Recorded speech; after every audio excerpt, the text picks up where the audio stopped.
A friend of mine was a very successful man.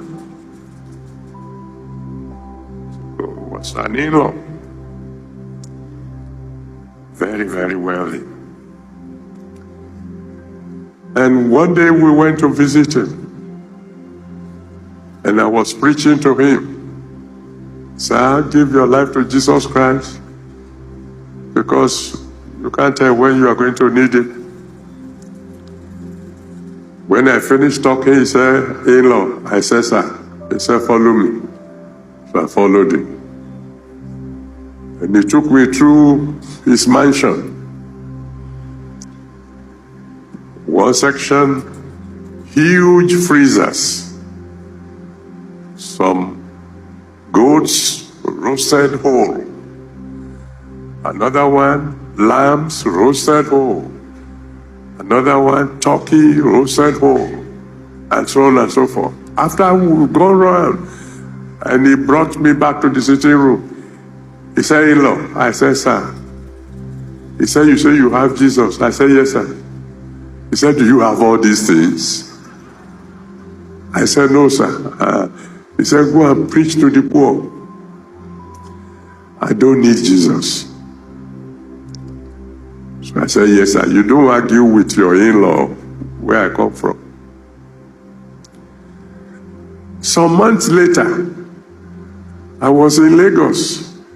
And I arrived from the university, and I saw somebody that looked like my in-law, looked like him. Because the last time I saw him, his cheeks were rosy, he was robust.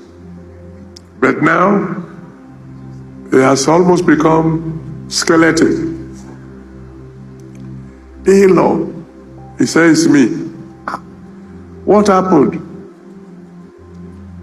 The treasurer of the company he works for colluded with the typist and one other other fellow. They got him to sign an approval for, I think, 10 million pounds in those days, real pounds. After he signed, they added 10. Because they've planned the whole thing, so the one who was going to do the typing did whatever needed to be done, and they took away the money from the company. When it was discovered, the company said, Oga, this is your signature. He said, that is true. This is not what I signed for. Well, find those people. And those people, of course, as soon as they got the money, they fled. And he was now on his way to jail. I said, why are you here now telling me? He said, I want you to pray for me. I said, in whose name?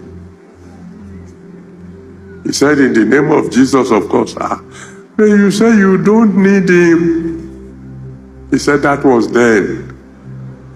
This is now. I convinced him, he gave his life to Jesus. I didn't even have to preach now.